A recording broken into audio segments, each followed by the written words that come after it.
Welcome back to Two Who's Review, the Doctor Who podcast. I'm Alex, I'm Fitz.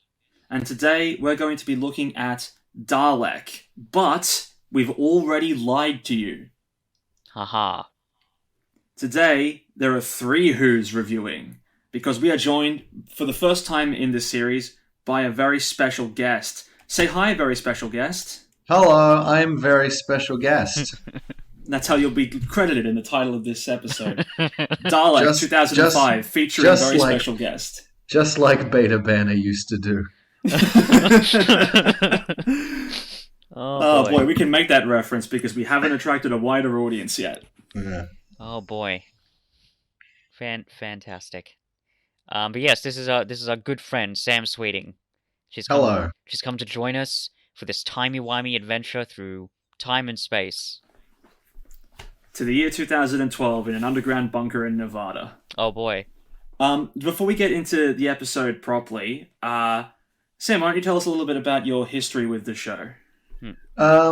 Yeah, okay. So I think the very first episode of Doctor Who I ever saw was, I can't remember why they were doing it, but UK TV on Ozstar was doing, like, every week they'd do a big story from one of the Doctors. Yeah, 40th anniversary. Yeah, that was probably it. And the first one I saw was The Green Death, which was a Nice. What a John start. Pertwee. I don't remember much about it other than it was about flies, and it was the last one that Jo Grant was in before she left. Hmm. Although it was, I think it was briefly mentioned in the other one we're going to talk about Yes, it was. in the next episode, but not this one.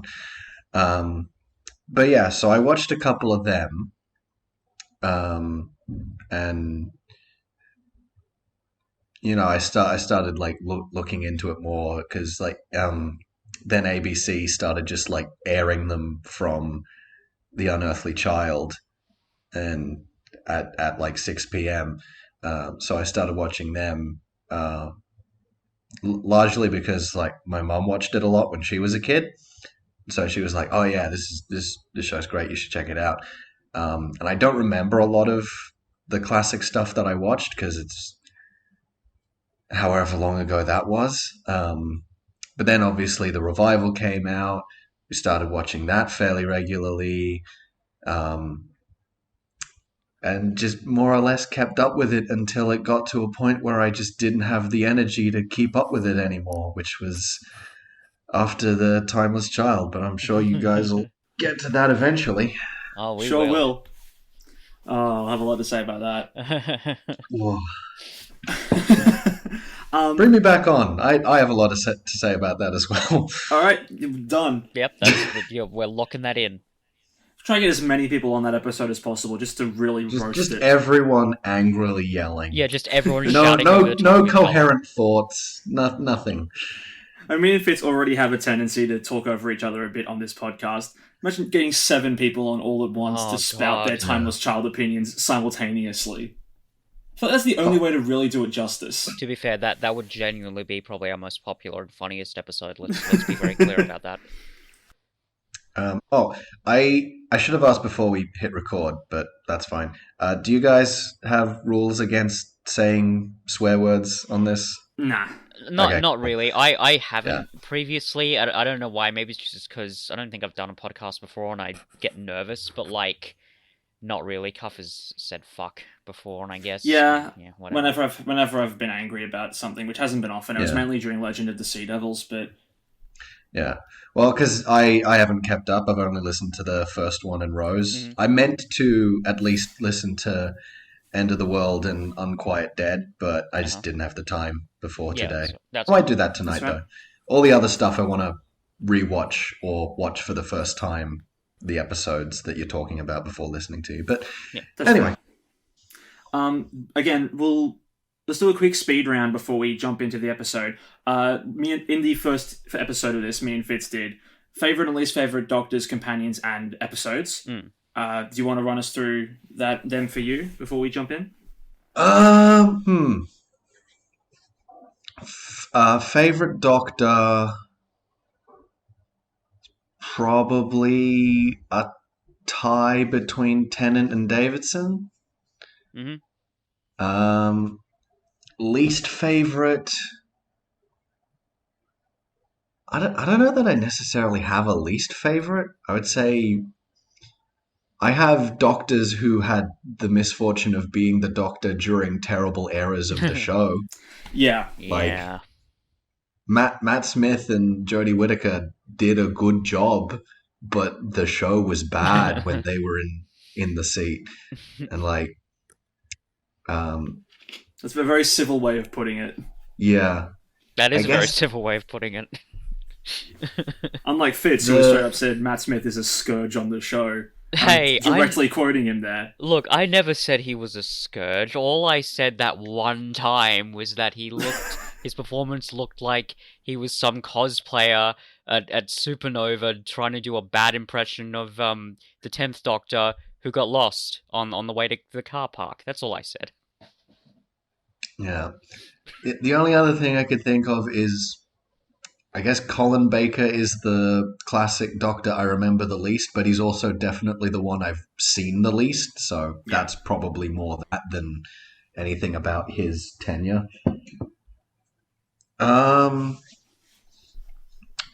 Favorite companion? Leela from Classic is always great. Yeah, she's pretty cool. Donna, obviously. Yep.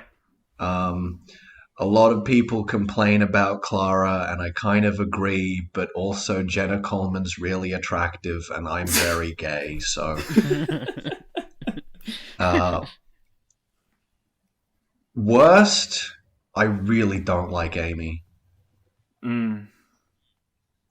In fact, like, you from what I've listened, you've touched on Cuff and just mentioned in general your disdain for Rose, which always surprises me because everything you seem to not like about Rose, as far as I'm concerned, is far worse in Amy. Like, she has all the same problems and then some and more. I can kind of see where you're getting at.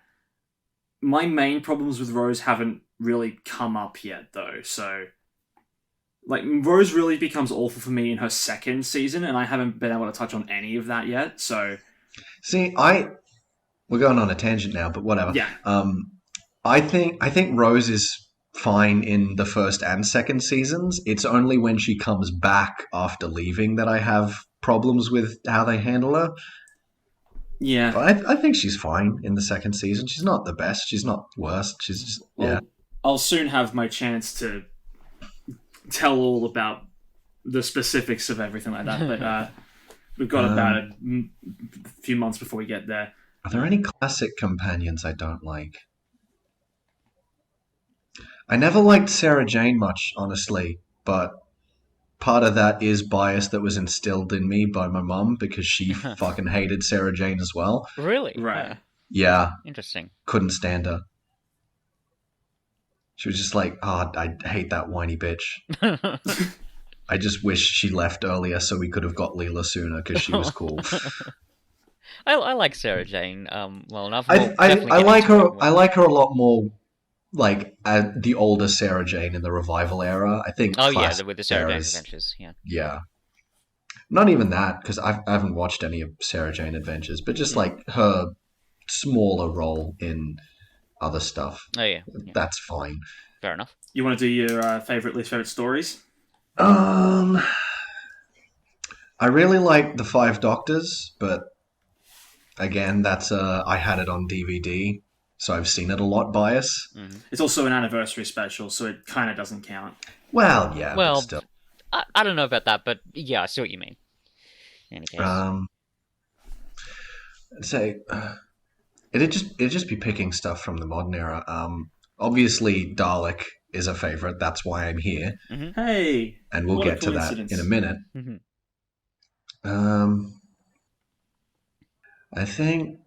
I don't know. I think season 4 as a whole, yes, is a high point for the show. Yeah. No, actually, you know what the single best moment in all of Doctor Who is It's the scene where Ten and Donna are miming to each other through the windows. That was pretty funny. It was quite That's where Doctor Who peaked. good. Yeah, that moment. No dialogue, just straight up pantomime. Yeah. And like the exaggerated like Donna going, "It's me," and like that whole sequence of her just like trying to explain. Ten has no fucking clue what she's going on about, and then they just notice that they've been like very clearly seen the whole fucking time. It's great. Yeah, it's pretty damn good. What about here's something you guys didn't do in your first episode. Mm. Best rendition of the theme song. Ooh, that's a good one. Well, you keep thinking about your least favorite story because you haven't given us that one yet. Oh yeah. But I quite enjoy the 2008 version of the Tennis theme when it goes all rock. For me, it's definitely got to be the early '80s, the theme song they used in the Leisure Hive. That theme song for me, it takes the classic format of the song, but takes into really interesting new, super funky, places. And I just and maybe it's nostalgia for me because the first DVD I owned of Doctor Who was Resurrection of the Daleks with that theme song. But like every time I hear that, I just the nostalgia gland just goes off in my brain every single time. I'm like, my God, yeah, I'm back, baby. That's So not the is same as that Davison's theme. Seventh Doctor? No, 4, 5, and part of 6. Yeah. Oh yeah. Then it's the same one for me. The Davidson Years Yeah. theme is my favorite version as well. Yeah, love it. Super funky. Just that sort of twangy. I think it must be a bass guitar. It's just great. Love it. Yeah. Yeah. So good. I give honorable mention to the opening credits of the movie as well. Oh yeah. Absolutely. That's an underrated one, I think. It's been ages since I've seen the movie. I'd have to go back and take a look, but anyway. Least favorite story. It's the same answer as you. It's the fucking Flesh People. Oh, nice. Yeah, that episode's god awful. Very curious to see why you two hate it so much. I was worried for a while there that it was like just me. No, and granted, we are the same person, but hearing that someone else dislikes that story as much as I do, it's like, yes, validation. I think it wouldn't be so much if it was one episode instead of a two-parter. It would be forgettable bad and that not memorable one bad. Of the problems I have with it as well. Yeah. I don't know. There's a lot of stuff. And yeah, that's really awful. Yeah. But we're not talking about any of that shit anymore because we're moving on to Dalek, Season 1, Episode 6, the first episode of the show that we're reviewing, where on timescales the results are overwhelmingly positive. That is to the point not surprising. To the point where only 2 people rated this below a 6, and they both gave it a 4 for some reason. What? Yep. I couldn't tell you why. I don't want to get into their mindsets. So this episode has an average rating of 9. Yeah, yes. That sounds about right. No, Yep. I think that's underscoring it, honestly. No, well, yeah. Well, interestingly, it has an average rating of 9, but the 10 has the most votes out of all of the individual numbers. I think it's just those 4s brought the curve down a bit. Oh, yeah. Yeah, probably. Still, yeah, that makes sense. Yeah, it has a 9.2 for plot.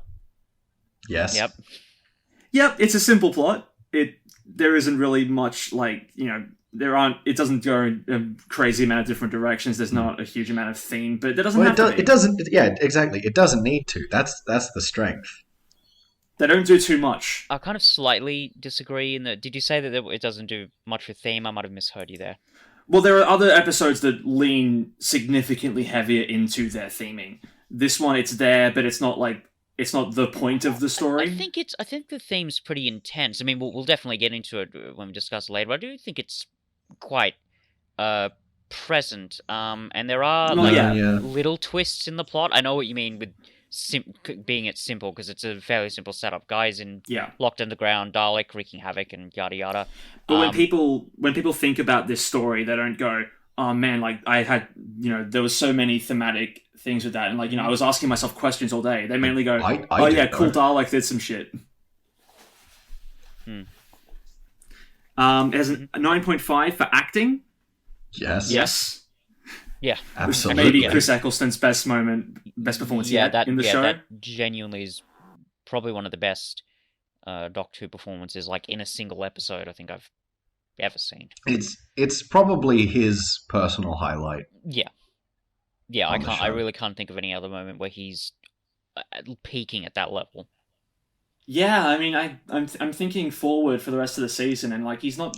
Obviously, he's not bad in any of the future episodes, but definitely not. I do think that this is his standout performance. Yeah, it's a combination of the writing. I would say next best would be the finale. Yeah. That's carrying over a lot of the same thematic elements from this. Yeah, correct. Yeah.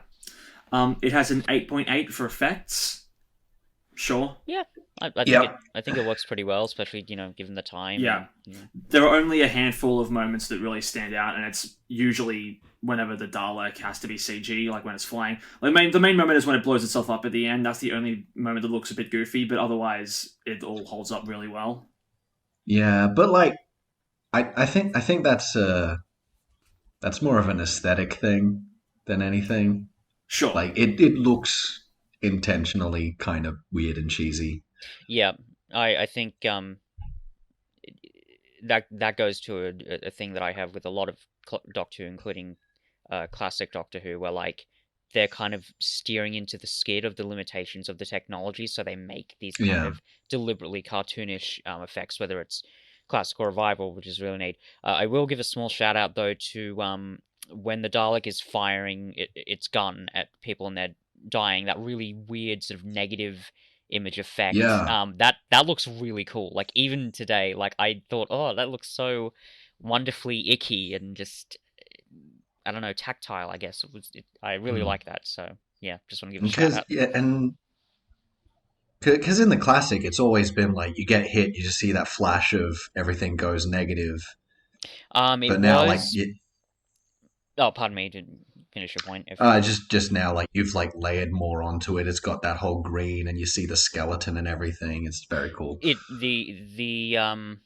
changed a bit, in the 80s, and I think Resurrection was the first Dalek episode to do it, where the Dalek would shoot the beam, and then around the single human there'd be sort of the negative effect, but before it would be Dalek shoots gun, cut to person, and the whole shot would be in negative. The whole screen. Yeah. Interesting development. But it's good that they kind of did something quite new and kind of original, because you don't get any of this sort of X-ray vision with any of the previous effects. So it's good that they did that. A whole lot of this story takes many of the Dalek elements from the past and updates them but while still keeping true to I saw a thing a while back that one of the writer's intentions was to take a lot of the stuff that people would mock the Daleks for and turn them into strengths. Yeah. I was thinking about this because I watched it last night just to refresh it, and I was thinking about this because the Daleks had existed for like 40 years at this point. They were huge pop culture things. Oh, yeah, they showed up at the very beginning of the show. The inside and out parodies of them, all kinds of stuff. And it's like every single thing. What are you going to do? Sucker me to death? Yes, I am. I'm going to do that. Oh, they're slow. They can't turn around very fast. Now the torso has 360-degree movement. Haha, stairs. You're a big fucking Roomba. You can't get upstairs. Yes, I can. I can fly now. And like the only thing I can think of that still comes across as like, well, they haven't updated that weakness is just that it's slow. But at the same time, that works because it doesn't need to be fast to get you eventually. Well, which just makes it scarier. Yes. It's the Rogue One Darth Vader hallway scene, but for the whole episode. Yeah, basically. Well, the interesting thing is, the element of the Dalek flying, that's actually not the first time it happened. I knew this would come up. Yeah. Because I'm a know-it-all and whatever. So yeah, the first time was in Remembrance of the Daleks. The cliffhanger of part 1 is the Doctor literally says to Ace, "the stairs." So they run up the stairs. The Doctor gets locked in this basement, and the Dalek starts floating up to meet the Doctor and starts ranting, saying, "You're an enemy of the Daleks. You must be exterminated." So, but it's good that they did continue that. I do find it a little bit funny that the way that scene is framed in the narrative and even the way it's directed, it's meant to be this, oh my god, this big melodramatic thing. We've never seen this before when we actually had, but it's still, still really satisfying. It's even satisfying even if you're not a fan of Doctor Who. Like if this is like your first episode, because when you look at the Dalek, you think, yeah, it's not really that threatening from the look of it. It's just basically this rolling fascist tin-plated pepper pot, but then, coming up the stairs, it's all very exciting. Yeah. It has a 9.1 for replay value. Yes. Yeah. Oh boy.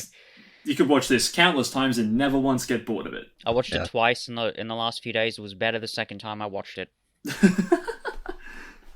So this is interesting. I've got the full Series 1 rankings on timescales from best to worst. There is only one Ninth Doctor story that places above this. Huh. Would anyone like to wager a guess at what that is? The Empty Child? That is correct. Yeah, that was going to be my guess. Yeah. But only by 0.2. So, still very close. Yeah, fair enough. And finally, let's read out the synopsis. The Doctor and Rose travel to the year 2012 and land in a museum of extraterrestrial objects accumulated by the very wealthy Henry Van Staten. And that's where the synopsis ends. Because we wouldn't want to spoil the involvement of a certain alien in the episode titled Dalek. Yeah. I love Doctor Who does that. Oh yeah. Like almost every even way back to the classic series. Every single time a Dalek shows up, it's played like this big twist reveal, and the episode titles always have Dalek in them. Yep. Oh yeah, they do it all the time. I love that so much. We were talking about it the other day, actually. Like, I'm very conflicted about it because I would like the cliffhanger, the reveal, to actually be a big reveal, but also I just love that naming convention so much. Yeah. I think the only one that I can think of off the top of my head that actually plays the Dalek reveal straight is the season 2 finale when they come out of the Void Ball. It's the Cult of Skara. Oh, yeah. I think the Dalek reveal in Stolen Earth does it as well. It's just not the cliffhanger of the episode. Yeah. That's true. Yeah. But they've done that for decades. I mean, although they did something different with the Cybermen in Earthshock. Which was quite a good reveal, but even then, it would always be of the Cybermen, whatever it would be. So yeah. Also, I forgot to mention, 15 out of 122 people say this story requires a previous. Yeah, maybe a little bit, but not hugely. It does, in the sense that, if you don't know who Rose and the Doctor are, then I wouldn't recommend this being your first Doctor Who story, but you don't need to have watched. There's no specific episode where I go, oh, you gotta watch this before launching into Dalek. Yeah. Because even a lot of the heavy themes in it, they take care of that. They explain it, and they don't go over the top. It's not annoying or anything, but they do clear it up. And because the Doctor talks about the Time War, because it's really important to the themes and even the plot of the story. Yeah. So, but I think you're right about certainly the Doctor Rose relationship. You'd need to see some kind of context to really sort of understand that. All right, that's the admin out of the way. Let's jump into actually analysing this thing. Mm-hmm. We mentioned previously that a huge goal of the writer Robert Shearman was to, in essence, make the Daleks scary again. And boy, howdy, did he succeed with that philosophy. Oh, yeah. Yeah, I mean, I think there's an expression that's often been used in Doctor Who history to describe the impact that monsters like the Daleks have, and it's behind the sofa. So anything that is gonna make you and your other family members, jump behind the sofa in terror. That's kind of the goal, I think, for a lot of these monsters. But again, with the Dalek, I think it's a little bit easy to kind of make fun of it, but like Robert Shearman really does a good job in just making the Dalek really chilling, and also very sympathetic, and crucially sympathetic and chilling at the same time, which is just great. Yeah, because I think one you tend to see it a lot in Doctor Who because they usually only have like the one monster of the week. But it's this trope called the inverse ninja law, where it's like one ninja on his own is unbeatable, but like 50 ninjas you can take out an individual one easy because like obviously from a narrative standpoint, if you had 50 Daleks in the episode, then you can kill a couple of them and the threat is still there. But if it's just one, you can't actually, in like a meta sense, you can't actually do anything about the problem until you get to the ending. Yeah. It's kind of like it's kind of like what separates Alien from Aliens. Aliens, many Aliens is an action movie. It's a combat film. Alien is more terrifying because it's smaller scale. You got the one alien just picking off people one by one. So exactly, that makes perfect sense. It's also the difference between something like loose example here, Walking Dead, where the threat is the horde, and like a single zombie on its own, to blow to the head, it's done. But a whole horde, nightmarish. Whereas and again, this is an extreme comparison, but King Kong, one of him, hard to take down. Yeah. He's the threat the entire time. And it makes me want to see a zombie film where there is only a single zombie the entire time. He's not King Kong size, he's a regular zombie, but he's just the mega zombie and you can't do anything about him. That would be cool. That would be an interesting twist on the genre. That.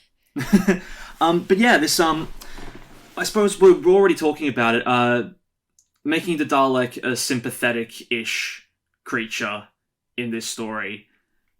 It's definitely far more effective the less familiar you are with the Daleks. See, because the second you have any kind of knowledge about them, the more you're like, okay, I mean, I suppose, but you're just going to go around, like, especially at the beginning when the Doctor and the Dalek are having the conversation and the Dalek starts to, reflect on its own situation about being alone. You feel bad for it in a bit, but then the second you remember that Doctor Who has been a thing that you've been watching for a while, it's going to break down and start killing people. Like, it's not... I'm not sure about that. I think this could just be a personal thing, but knowing what the Daleks are, knowing how maniacal and domineering they are as a species, it made the sort of moral conflicts, thinking, oh, well, yeah, we really sympathize with this creature, but on the other hand, he's going to kill everybody if he gets a chance. It made those conflicts more sort of tangible for me. I guess, yeah, that's true. And I don't know whether it's because of, I don't know if there's a bias coming in, because, again, I watched a lot of the classic series growing up, but for me, it kind of adds to the effect of the whole thing. Anyway, yeah, so that's my thoughts. I agree with Fitz, because I think knowing more context of what the Daleks are does make the sympathy more, because there's the line the Doctor has where it's like, Salt Lake City, everyone dead. Why would it do that? Because it honestly believes they should die. Yeah. Like, the sympathy comes not from like, oh, it's a sad thing, even if it's gonna go out and kill everyone. For me, it's like it honestly believes that what it's doing is right. Yeah. Yeah, it's like it's almost being forced to do this. It's been experimented on. Yeah, it's the nature versus nurture kind of thing, I guess, in a way. Yeah. Whereas like the Daleks are evil, unequivocally. Yeah. But like they almost don't have a choice in that. Yeah, definitely. Because that's how Davros made them to be. Yeah. I think for me the main sticking point I have about this is the moment before it breaks out, when it has the conversation with Rose, and there's the moment of her, are you afraid of me? No. Yeah. I'm about to die, but I'm glad that I met a human that wasn't afraid. Yeah. And then it instantly takes advantage of Rose and breaks out. To me, I watch that and I go, oh, okay, so that wasn't a genuine emotional moment then. The Dalek was just tricking Rose.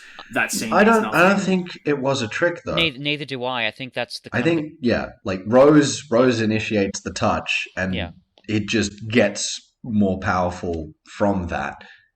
And it's like, oh, actually, no, I'm not dying. Then I can do what I'm supposed to do. Well, here's the thing, the way I interpret that, and this is one of the reasons, the core reasons why I find this episode to be so brilliant. When the Dalek is kind of sort of half pleading with Rose, saying, yeah, I'm going to die, they torture me, I'm, help, basically. You could make the argument that, yes, the Dalek was just using that as a ruse. It was just trying to trick Rose to get her, to download her biomass. And the Dalek then later says, you've contaminated me with, like, your human emotions. Here's the thing, though. I think there's enough ambiguity in those scenes, and there's enough enough pathos with the Dalek, to at least imply that when the Dalek was pleading, with Rose, it thought it was lying, but it actually wasn't. It really had lost its mind. It really was in a pitiable state. It had been tortured beyond imagining, and it was scared. It was really scared. And as much as the Dalek wants to say, oh, this other species has contaminated me, I must, destroy myself, I'm convinced that early bit is to show, well, maybe the Dalek actually was more human than we, and certainly the Doctor gave it credit for. So that's how I interpret that little exchange. Like, I can very easily see a Dalek having this sort of this, like, almost like a crisis of faith, where it's just like, if I can't kill, then what good am I? I may as well just be dead. Yeah. So just kill me then. Yeah, I agree. Yeah, I suppose. I mean, the main sticking point for me is, like, there's no way that a Dalek would ever want a human to not fear them. That line has always been a little iffy to me, because I've always sort of felt, why? Why do you care what a human thinks of you? You want them all dead anyway. Why would you not want them to fear you? I guess. So that to me is always read like a genuine manipulation, because there's no way that a Dalek would ever feel that without it being some kind of other trick. I can understand where you're coming from there, and it does map onto what Daleks do. They do treat people with pretty horrendous cruelty. But again, for me, I think there's enough ambiguity there, especially in conjunction with the themes and how the Doctor, you would make a good Dalek, and that for me, yeah, there's enough ambiguity there to it not to be as much of a ruse as the Dalek thinks. But yes, I can understand certainly your interpretation of that scene. It does make sense. I think it's also important to note that scene comes after it learns it's alone in the universe, and that there are no other Daleks. Yeah, and that's true. That can, or at least could have, played into that weird emotional state it was in. Yeah, because they make it pretty clear how much suffering, not even just with that conversation with the Doctor, but before that, how much suffering it had been in. And a Dalek is already, basically unhinged. To have it burning alive for 3 days and then get tortured repeatedly by this collector, that's got to have, even for a Dalek, some sort of traumatic impact. Yeah. So that's fair enough. It's like the Dalek, they broke the Dalek, basically. And I think that kind of is the core of the delicious little incongruencies and nuances that kind of really permeate through the whole episode, which is really neat. Well, we've referenced it a couple of times. We should probably start talking about the Doctor Dalek dynamic now, because that is a huge element of this episode. And it's arguably the best part of it. I don't even think it's arguably. It's just, it is. Well, yeah. I mean, we've referenced Chris Eccleston's amazing performance in this, and it all comes down to that one scene where he and the Dalek have a one-on-one. The first one, anyway. They have other conversations, but that one where they're just they have a couple of little powwows. Yeah, but the main one where they're trapped in the bunker, and we see the Doctor very quickly go from like in an immense amount of fear, more than we've ever seen him through. And it's fair to say that's a huge amount of PTSD from the Time War. Oh god, yeah. And then jumping into the outright glee, knowing that it's helpless, and he can finally sort of let out a lot of this pent up frustration that he's been feeling. It's so great. Yeah. Well, because I like at the beginning of that scene, there's a third state of I'm the doctor, I'm here to help. This is the thing I do. Yeah. Doctor, and then instant terror. Yeah. Yes.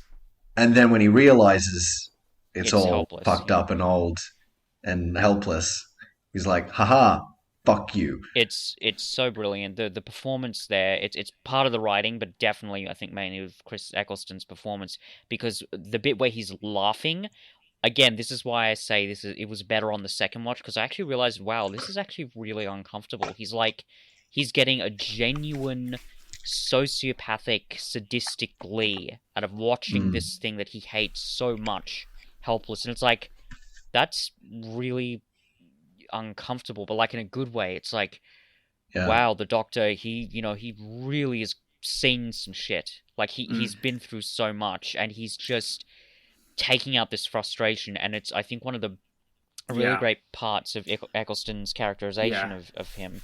And that 30 seconds of TV as well, from when he enters the bunker to when he like starts laughing and gets up in the Dalek's face, that is so effective for a first time viewer. Yeah, because you're looking at this thing, you're going, I don't know what it is, but I'm already scared of it because of the presentation of this. Yeah, I think absolutely.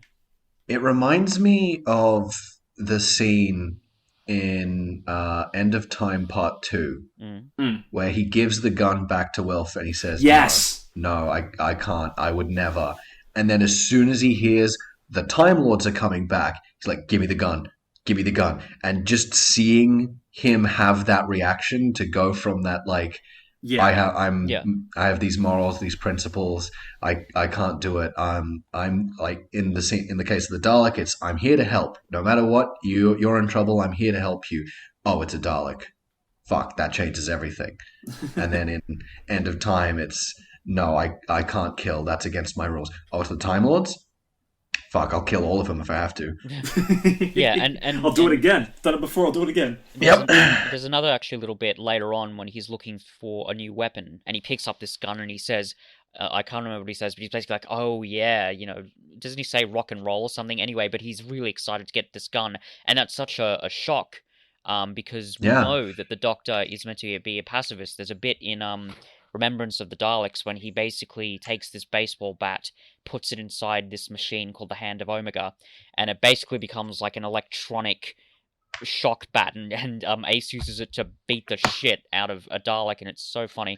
But he takes this bat, he destroys the Dalek's matter transmitter, but then it breaks, and he just says, weapons, always useless in the end.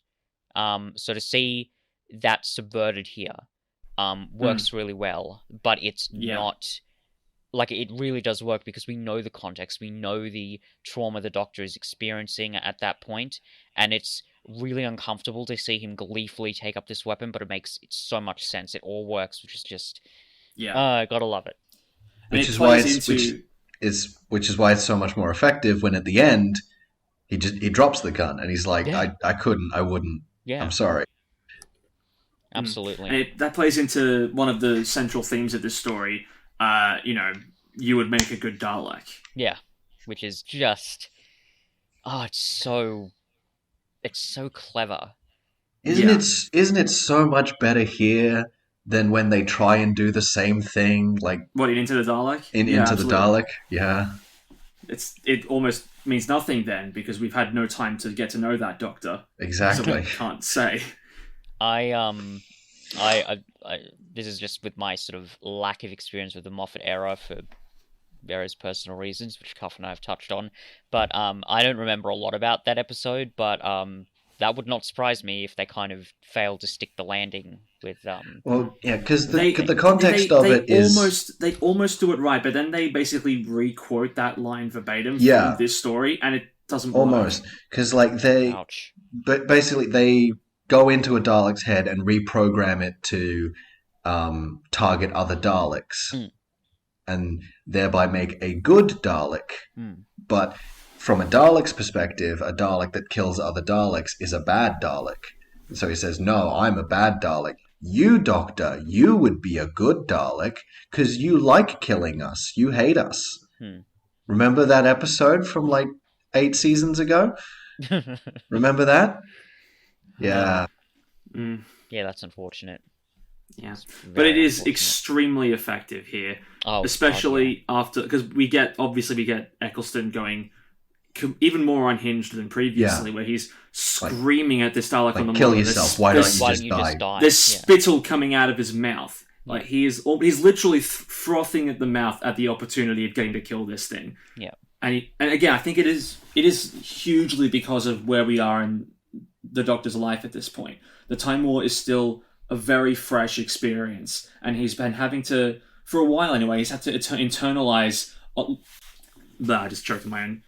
He's had to internalize a lot of the guilt that he's had because basically, as soon as the Time War's ended, he's gone on adventures with Rose, and he can't really drop that facade around her because he's her protector. He's there to be, I'm here to keep you safe, Rose. Nothing's going to hurt you, and I've got to make sure I look like I'm in complete control of myself as a part of that. Absolutely. But then the second he knows there's a Dalek alive again, he goes, "No, wait, it's your fucking fault. Yeah, you instigated this war. You're the reason my people are dead, and now I'm going to revel in the opportunity of wiping you out once and for all."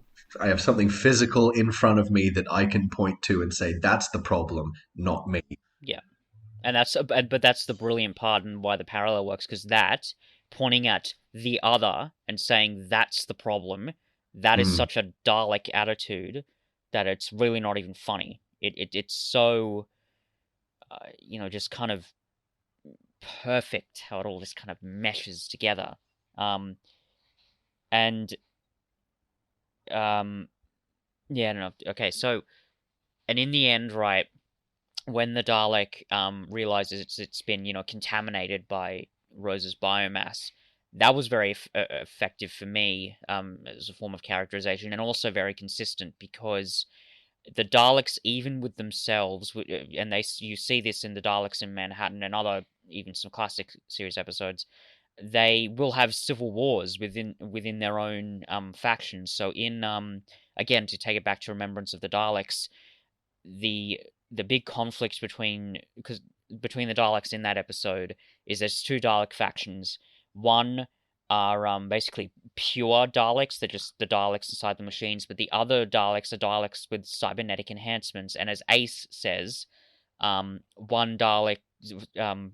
form of Daleks are not pure in their blobbiness, so they have to go.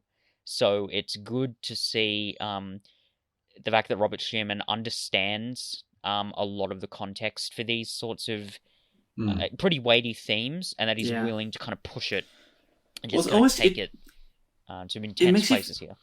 It makes you feel kind of icky in that final scene when the Dalek is basically begging Rose to order its death.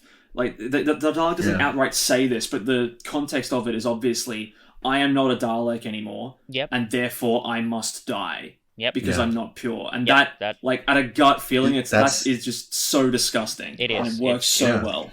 It's really, it's galling.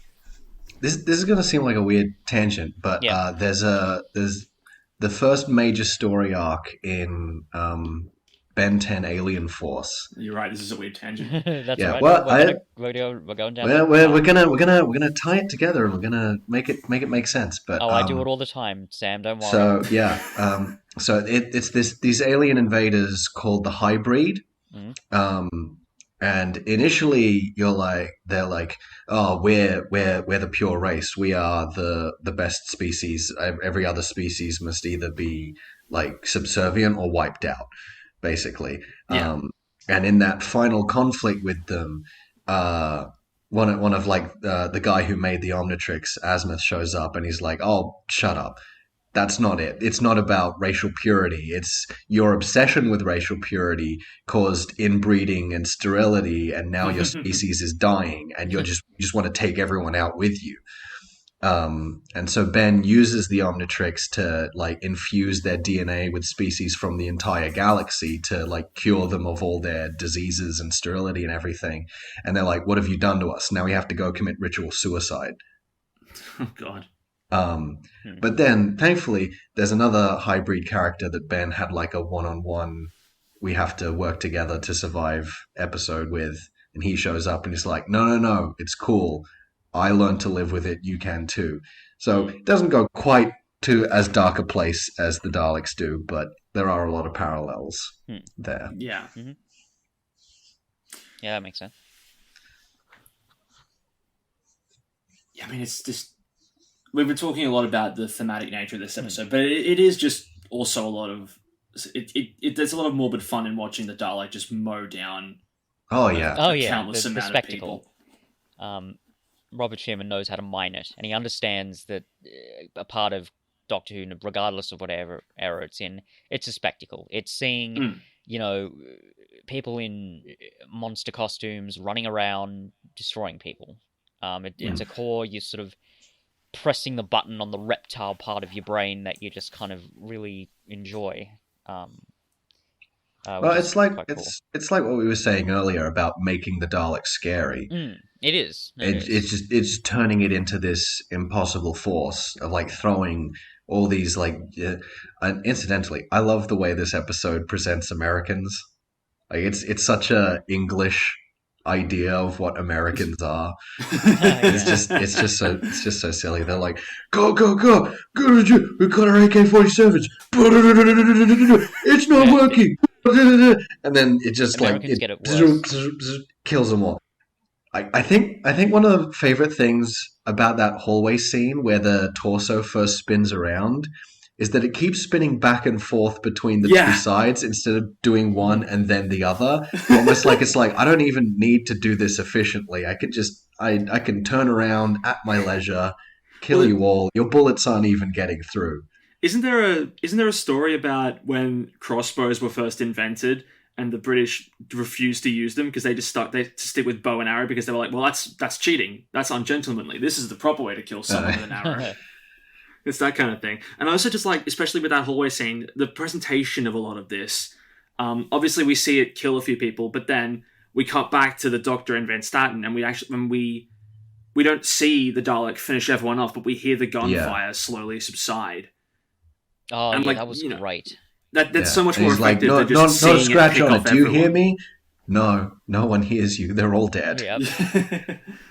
That's such a great bit of writing, and it's so chilling, using minimal sort of effects just to. And you see the same thing in that second scene where it kills all the soldiers, where it's just like, okay, there's like 30 people in this room. How can I do this in 2 shots? Fire Electrify escape, them all. floor, metal grate, done. Is that the first hint at what the Dalek lasers actually are? Because we learn here that they have at least some kind of electrical properties. Is that the first time that's been brought up? No. I mean, I'm not sure if it's been brought up that it's specifically an electrical property. I think it's been referenced before, I think even in the classic series, that it's like a radioactive kind of thing, which is probably why they went with the X-ray vision kind of sure. image. Yeah, possibly. And I'm sure it was in the classic series. It might have been in the revival, but I think the Doctor at some point says, "Oh yeah, what the Dalek gun basically does is it scrambles your insides. It's a really nasty way to die." Yeah. So yeah. Which I always found interesting because like there's this weird disconnect between how scary a Dalek is and how nothing being killed by one seems. Yeah. Like it's just like bzz, dead.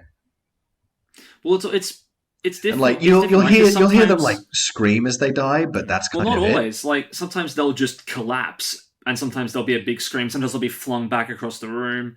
It can vary. A lot of the Dalek deaths, I think, particularly in the classic series, tend to be very melodramatic. I can't believe I'm forgetting his name, but one of the characters in Genesis who gets shot, he like has a full, like, it's almost like he's getting scared to death. Like he screams and screams and screams, and he just keels over. And then, if you go to, again, to Resurrection of the Daleks, when people get shot, they're kind of convulsing while they're standing, and they just collapse. So yeah,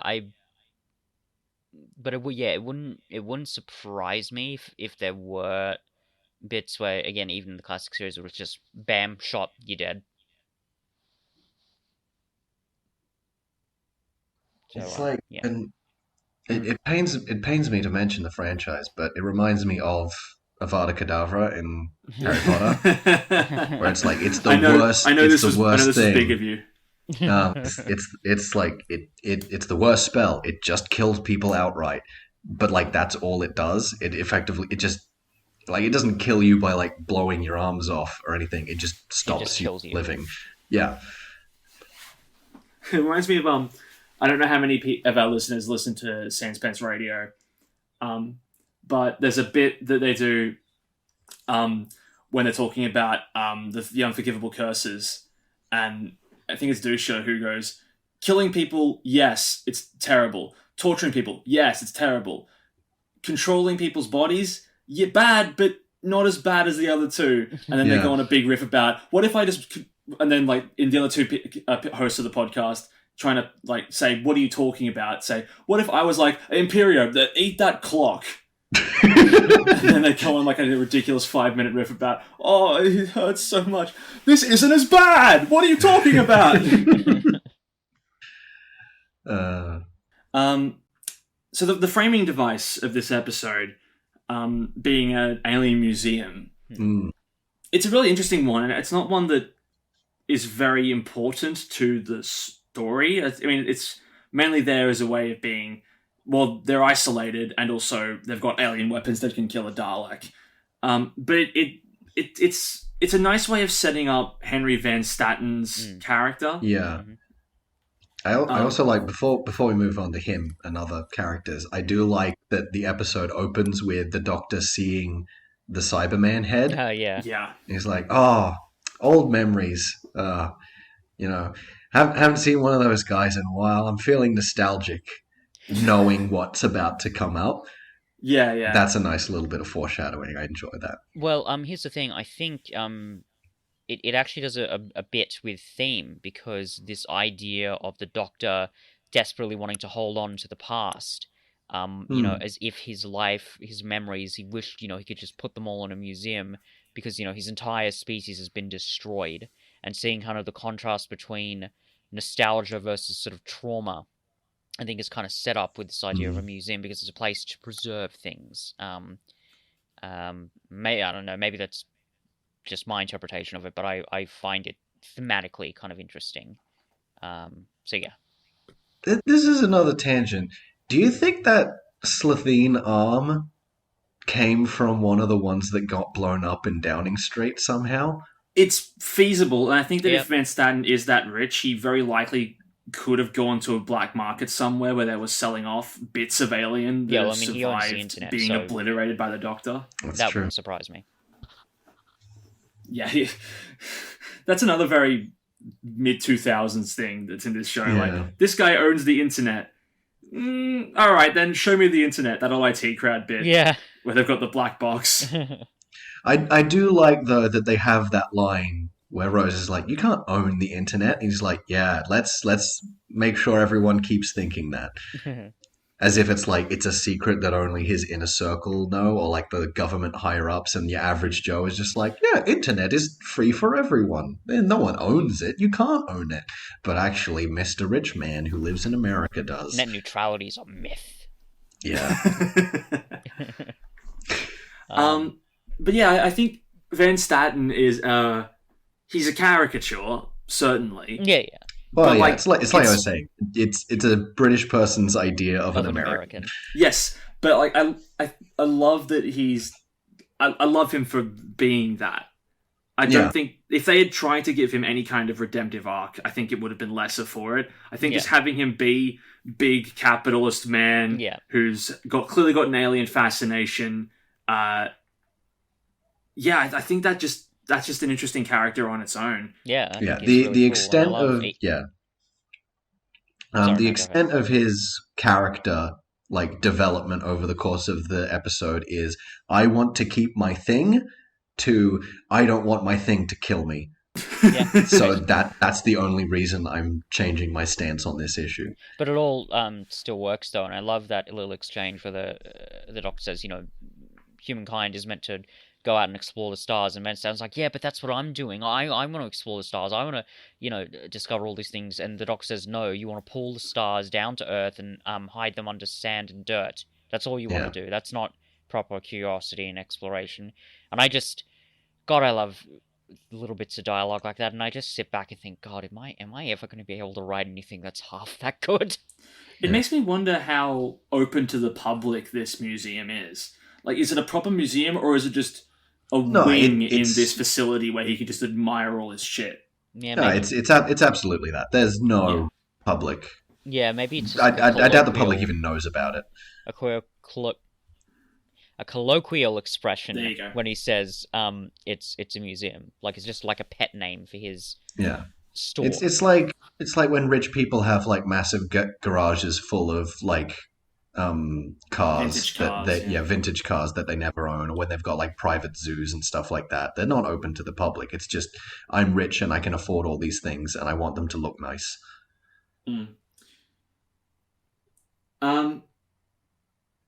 I really don't want to start talking about Adam and Rose, because like Adam as a character is so much of a wet blanket for me. Like he's. Well, I'll say this about Adam. Yes, he's terrible. Yes, no one likes him. But I will say that like 90% of the Adam being terrible and no one liking him isn't in this episode. It's in the next one. Yeah. Here he's just kind of a non-entity. Yeah, he's kind of... Well, my main problem with Adam in this episode is he's the third Rose Tyler love interest that we've gotten in this series, and she still hasn't broken up with Mickey. Like, if you're going to flirt openly with people, don't if you're already in a committed relationship. I'd actually, for some reason, just watching the episode, I'd forgotten actually about Mickey, so... Anyway. Oh, man. Yeah, he's kind of... I find it kind of interesting, his slight resourcefulness, the fact that he stored these weapons to make an escape so he doesn't get his mind wiped. That's kind of cool, I guess. That's neat, yeah. But he's not super interesting as a character, and yeah, from memory, he gets much more... I don't know about, like, worse, but certainly more nothing in the next episode, but I'll have to wait and see to watch that episode to see how I feel. Yeah, it's just that's the one where he's actively just doing stupid shit that makes the situation worse. Yeah. Oh boy. Whereas here he's also present. Yeah, here he's functioning as a Rose ferry service to get her from... Well, again, I just want to point out again, Rose getting trapped or captured number 4. It's happened again, and in fact it's happened in every single story of this series so far, apart from the first one. Find a new gimmick, Rose. Jesus Christ. What are you actually bringing to the table here? That's not a Rose gimmick. That's a companions in general. Yes, it's a companion gimmick, but it's usually nowhere near this consistent. And if it is, they're still doing other shit while they've been captured. We're going to see it next week with Invasion of the Dinosaurs. Sarah Jane gets captured and locked places a bunch, but she's still, even in those situations, she's doing stuff and she's taking an active role in the story besides that. Here it's less so because it's about the Daleks' character motivation, but in many situations, I would argue Rose this season, does the exact same thing in this situation that Sarah Jane does in... But that's Invasion. largely by virtue of what the Dalek is going through. And again, it's less of a thing here, but in previous stories this season and in future stories in her run, her role in a story ends at trapped or captured. And again, the fact that this is the 4th story on the trot, where she is trapped somewhere, that Martha didn't have that kind of a streak. Donna didn't have that kind of a streak. Amy didn't have that kind of a streak. Clara didn't have that kind of a streak. I don't know whether it's my viewing of the classic series, because I think there's a cliche that a lot of the classic series companions are very much passive bystanders. So for that reason alone, this element of Rose's character doesn't bother me as much. But having sort of watched these episodes again and for this podcast, I do kind of understand, that element is certainly present in her characterization. As to whether she gets captured in every episode, in this season, we'll have to wait till we get to the end of it. But I'm thinking on it, and I legitimately don't think that there is a single story in the rest of the season in which she doesn't get trapped or captured somewhere. I cannot think of an episode or story in which that doesn't happen. I have to wait and see. But like she's fine. But like she's fine here. Her interactions with the Dalek are good, and they bring about some of the deeper emotive stuff with the Dalek that we all enjoy with this story in particular. And the final conflict with the Doctor when he says, "What are you changing into, Doctor?" Yes, yes, quite good. It's not the one pointing the gun at me. Yeah, exactly. Is I think my favorite line from that whole exchange. I think. Yeah, that's a cool moment. Yeah, it is. It's great. Wonderful, wonderful. So the episode ends with Van Staten getting arrested for his many crimes, presumably some of which off-screen prior to the events of this story. Absolutely. Because we should, all billionaires are evil. Yep.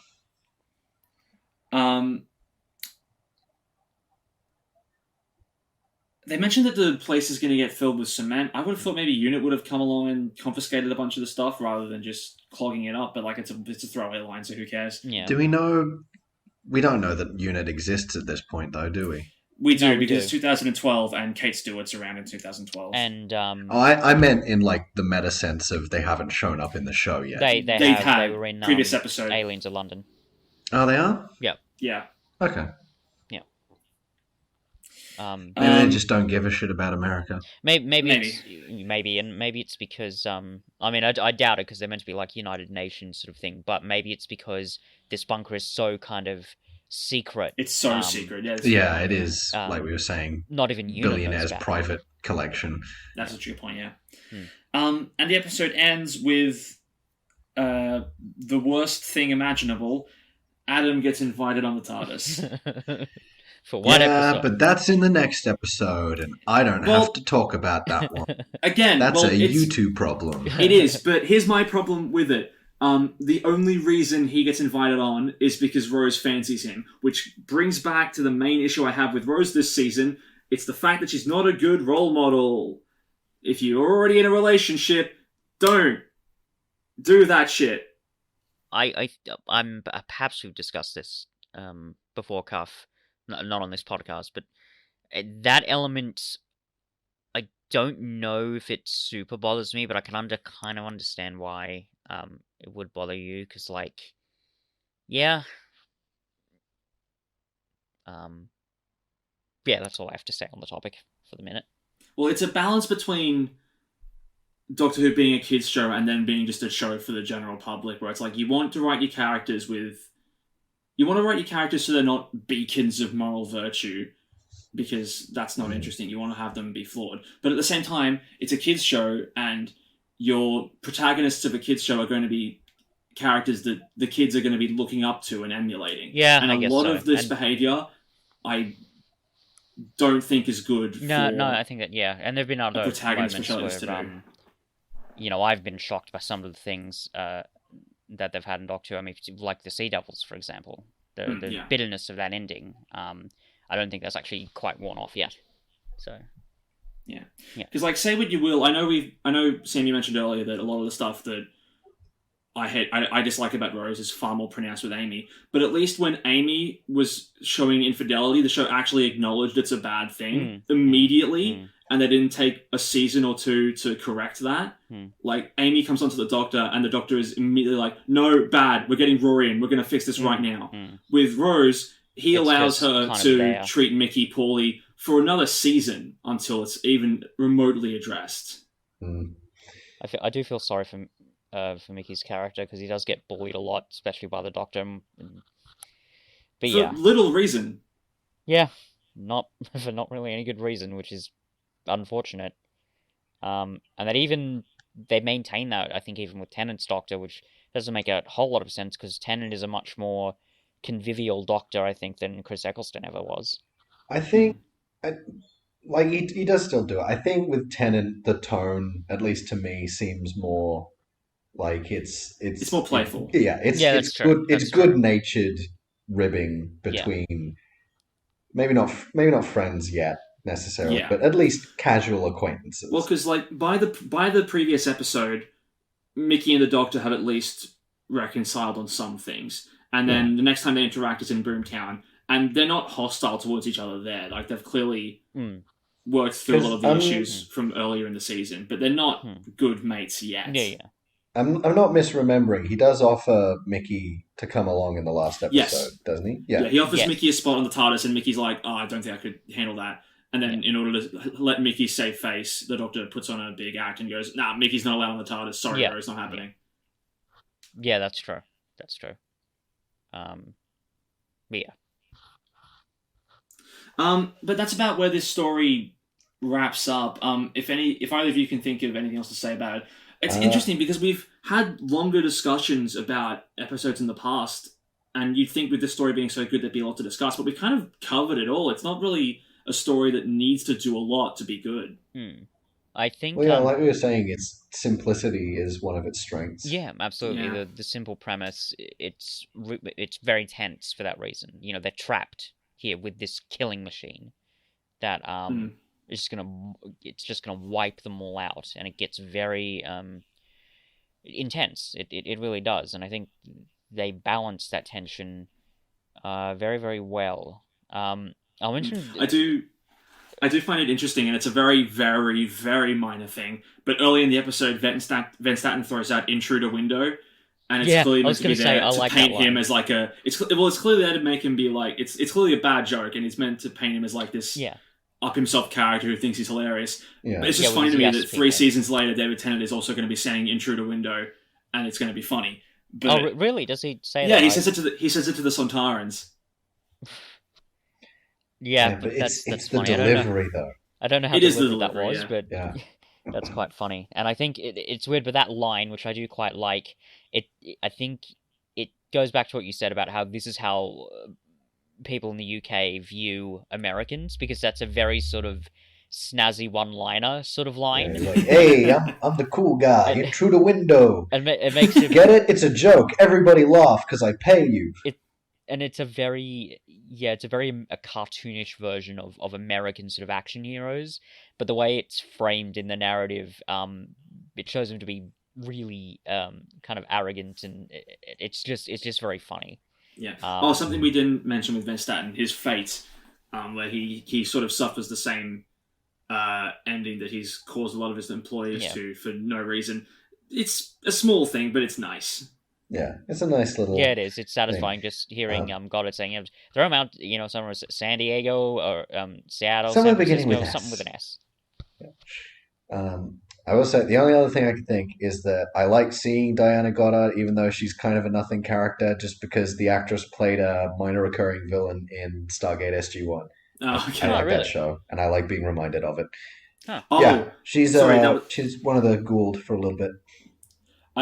Cool. Don't know how we completely missed talking about this, but I love the exchange between the Dalek and Van Statten towards the end of this episode when the Dalek's got Van Statten cornered and can easily just kill him immediately, but goes, why did you torture me? And just literally backs him up against the wall, and we hear him he starts out, I wanted to help you, and then the closer to the wall he gets, the more scared he gets, and the more he drops the facade. He's like, I just wanted you to talk. Like, we really get to see him for who he is there, and that's really nice. Yeah. And it's a really cool moment of the Dalek getting to, like, be kind of, kind of sassy. Yeah. Yeah, like it's a rare opportunity where a Dalek of all things gets to have the moral high ground. Yeah, exactly. And no, but that kind of makes sense though, because the Doctor says, that Dalek is better than you because, at least the Dalek's honest.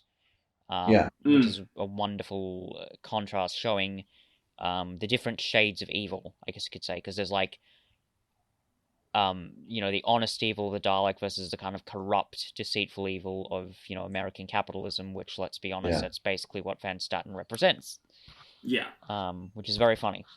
Like Van Staten will stab you in the back and smile while doing it. Dalek's just going to shoot you in the face. Not think twice. Which is interesting because Van Staten is technically the third antagonist figure this season to be motivated by greed and money. Yeah, the doctor says in the end of the world, it all comes down to money. Yeah, well, it's Cassandra initially who wants to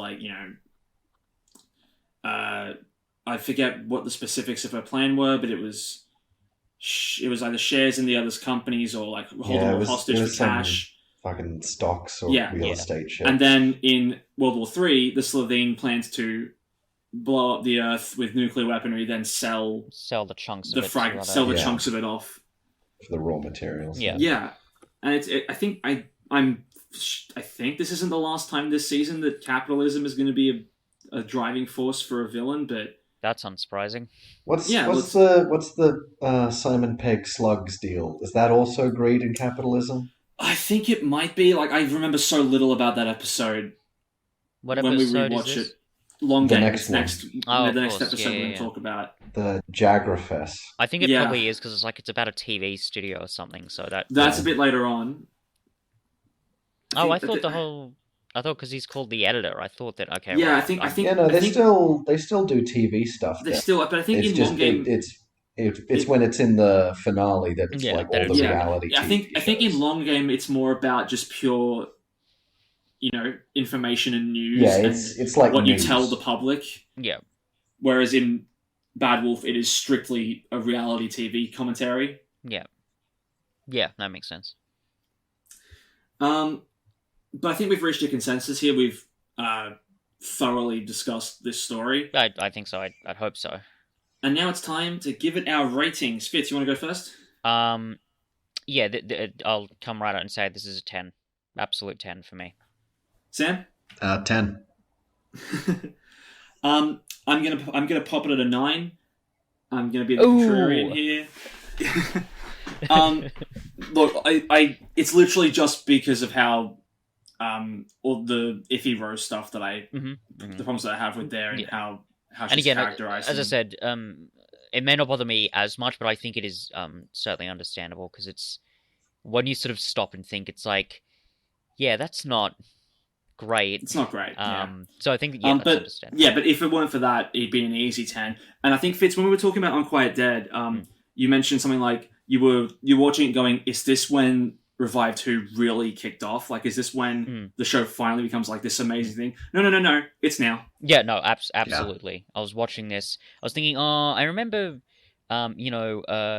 World War III and Aliens in London being pretty good, but I thought, no, it's still kind of resting on a lot of, I think, TV tropes of British TV in the mid-2000s, and it's not quite confident. This is when Doctor Who arrives. This is like the real first episode of Doctor Who. I think that's kind of appropriate as well, because I think that's very appropriate, because it wasn't it the Dalek story from 1963 when the show really became super popular? Yeah. The problems that was the second one ever. Yeah, that was the second story. And and I think they had the problems that happened around 1963 with the Kennedy assassination, and Doctor Who didn't get off on the right foot, but then the Daleks happened, and then boom, it became a household name. And I'm not 100% sure why. I mean, I think they kind of represent universal themes, but I think I might be getting this, I think, from the documentary, The Dalek Tapes, which I've mentioned a couple of times on this podcast. I'm pretty sure someone says, like, the Daleks tap into a very sort of British post-World War II sort of anxiety about sort of fascist invasions, which is why the episode The Dalek Invasion of Earth kind of resonates as much as it does. But by again, and I'm simply going off the commentary that was off this documentary, according to that documentary, I think by near the end of the 60s, they got bigger than the Beatles. There was it was Dalek mania. It was massive. So it is fitting that they would pick unequivocally their most popular monster and give it such a knockout job with the writing. Well, that's interesting as well. I remember reading somewhere that there was a period of time where they might not have used a Dalek for this, because there were problems with getting the rights from Terry Nation and who to Yeah, save and all that stuff. Yeah. So they would, if they couldn't get the Dalek, they would have just come up with a brand new monster, and that would have been the Time War villain for this and like and all future seasons, I guess. Oh, that I'm wouldn't have so worked happy very they got a well. Dalek Yeah, instead. no, that like even if instead of coming up with a new one, you were like, okay, what's the next biggest? The Cybermen, I guess. Like that, just it wouldn't have No, clicked the same and way. they need to play up the conversion element with the Cybermen, so it was good that they Yeah. did that later on. Yeah. Yeah, I think I've heard that Terry Nation, the rights that you would give, I think that historically there's been kind of an iffy thing with that. I remember, again, from this documentary, I'm pretty sure it's the Dalek tapes, they talk about this, where there was a season finale in the second Doctor's run, and it was meant to be a mammoth conflict between the Daleks and the Cybermen, but Terry Nation refused to give them. I assume it's some kind of story rights to them, so they had to come up with basically just a new Cybermen story. Mm. So yeah, that doesn't terribly surprise me, but my god, that would have been just not good if they Yeah, didn't use because the this Daleks. story, like even outside of the context, if again we've said it before, if this is your first Dalek story, you don't know the context, it's still great, but Yeah. it's only great because the history is still evident. Yeah. Like even if this is your first story, like you Yeah. don't need to know all Yeah. of the You don't history of need the show. to see the history because you Yeah. can be like, oh, it's there. Yeah, Yeah, and that absolutely. wouldn't And because that wouldn't to have an extent, translated you if don't see the history that like they're specifically referring to because like really they're only talking about the Time War. He never goes like, and you've been dicks to me for like 8 generations before all that shit went down. yeah, anyway. yeah. Hmm. Yeah, it just would not have been nearly as effective if they said, "Oh yeah, there's all this history," and like, but this is the first time Yeah. we're seeing it on screen. Because Yeah. I think the fact that Robert Shearman would certainly be aware, and very aware of the history that these two characters have had, I think that sort of probably gave him the confidence to write the story in the way that he did, which is really, really great.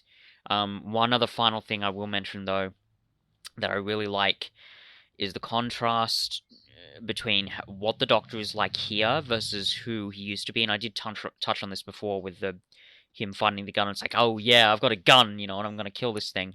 But the very ending when he's about to, I would unironically say, exterminate the Daleks.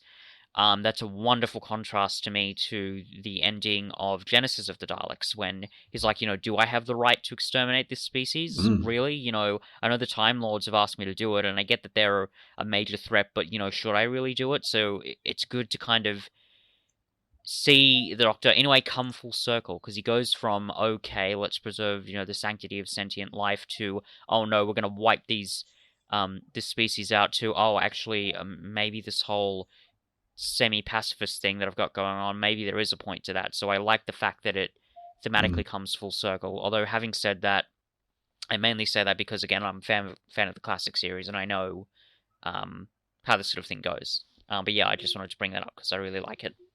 The fact this is the only TV story Robert Shearman wrote is ridiculous. Yeah, Jesus, that is a tragedy. Because it's so good. He is such a clear understanding of how this villain works, how it works in tandem with the Doctor, and how it all just sort of fits together in the world that the show is creating. And I actually thought for ages, because I only actually found out, I think this morning when I watched the episode again, because I actually bothered to watch the credits, that it was written by Robert Sherman. I was convinced for ages this was an RTD story. But Yeah, good for him. Good for Robert Sherman for giving us. I don't think it's unfair to call this by far one of the greatest Dalek stories ever, and by far one of the greatest episodes, really, I think, in the show. I mean, maybe there's something perhaps that I'm missing there, because again, I haven't watched the classic series, huge chunks of it at least, for a while, and there's considerable chunks of Moffat's era that's just missing for me because I never watched it. not a single Moffat Dalek story is as good as this. No, Not not even close. That is not remotely surprising. But the point is, an amazing episode.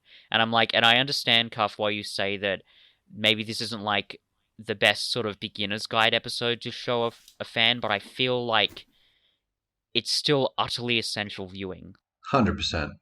It's not the best beginner's guide episode of Doctor Who, but it is absolutely the best beginner's guide episode to the Daleks. Yes. Yeah, I would agree with that. I'd absolutely agree with that. I think everything in terms of story, in terms of theme that the Daleks represent, and really that Doctor Who represents, it's all kind of boiled down into this one episode. Like if you like this is Doctor Who. This is the flavor of the show. And you know, I am just really happy that I get to be sort of alive and watching this episode. I mean, I don't mean to sort of venerate it too much, but genuinely, this is such a spectacular episode. And as I said before, it was even better than I remember it. And even the second time watching it this week, it was even better than the first time. So, yeah, I don't think I can give it any higher praise than that. I think on the subject of, because we've talked a lot about Robert Schumann, but on the subject of people who just get the Daleks, Nicholas Briggs. Oh, how have we not talked about Nicholas Briggs yet? Yeah. Oh, even in like Dalek episodes that aren't great, that voice is just always good to hear. He is. His crowning achievement is the Stolen Earth, when he does Dalek voices the Supreme Dalek, and then the insanity of Dalek Khan. Yeah, like, that is his standout. That is his magnum opus. But here he demonstrates why he's. This is when he demonstrates why he's Stolen Earth. That moment in Stolen Earth where they're just like, "What's the radio signal?" and they hear it, and it's just exterminate, exterminate, and then everyone who knows is just like, "We're fucked." That's probably one of the top 5 revival moments for me. He's a fantastic voice actor. He just gives such a charisma, a meatiness. You feel like all the years of kind of Dalek development is just boiled down into his performance. He his voice is commanding, and it's so chilling. I think there's all the stuff in Doomsday where it's just him like having a sass off with himself because he does the Cybermen as well. Yeah. I think there's a clear reason why since 2005 the show has completely changed up basically entire production teams twice, and yet he's stuck around throughout all of it. Yeah, because he's just that one line in Doomsday where it's like, "This is not war. This is pest control." It's just the way he's just purely on a performance. We could destroy the Cybermen with one Dalek. Yeah, the voice modulation can only go so far. He gets all of really the little subtle vocal inflections. Yeah, all the and nuances. Even we'll see it later as well. We'll see it later as well with, I think it starts in Bad Wolf, but he has different Dalek voices too. Like he's got a mid-range voice, a higher-pitched voice, and a lower-pitched voice. Yeah. For the Daleks, and just for that little bit of variety. Yeah. So even though they're not characters, you can like sort of keep track of them. Yeah. Also, the incidentally, Skaro, I mean, different voices there. Incidentally, I love in Doomsday how they like have this whole situation of like, oh, the Doctor's 2 greatest nemesis. What if they were to fight each other? And it's just the Daleks win so easily. Which is so fuck the Cybermen, which is very funny to me. It is. Well, it's the start of this Revive series constantly making the Cybermen play second fiddle to someone else, which I kind of had a problem with at a certain point, but against the Daleks it makes perfect sense. Yeah, it does. Well, almost 20 minutes ago we said there was nothing more to say about this episode, and yet we've continued for this long. Yep. That's how but I think we dice rolls. I think we are done now, though, right? Yeah, That's it? I think so. No need to bring up anything else. Okay, well, this has been another episode of Two Who's Review, +1 in this case. I'm Alex. I'm Fitz. And I was Sam. And Sam, do you want anything you want to plug? Cuff and I are doing a Let's Play of all the Xenoblade Chronicles games before 3 comes out in bit under 2 months. We're not going to get it in time, but we're still going to do it. Hmm. And that's on Sweets Beats. That's on YouTube, correct? Yes. Don't want people looking that up on Acast or Spotify because you're not going to find it. No. That a Let's Play wouldn't make for a good podcast in a lot Absolutely of situations. At least not one where we're talking about the game this much. Yeah. Join us next time when the three of us will be back to discuss the classic series story Invasion of the Dinosaurs. Hooray! I'm excited. Until then, outro, goodbye.